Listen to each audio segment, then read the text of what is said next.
Anyway, based on the current assessment, the lighting levels seem to be adequately configured. For a small entryway like this, one light at the entrance and one at the exit is perfectly sufficient.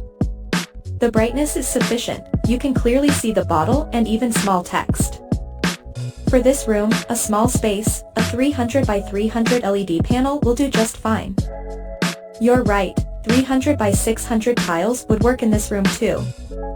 However, if we pair them with our standard 48-watt fixtures, a 1.2 meter by 300 mm fixture will provide more than enough illumination for this space. Let's install one of those here. This kind of roof is equipped with 6, and the illuminance is completely enough. This is still blocked by this jar. If it doesn't block the light source, more will come down.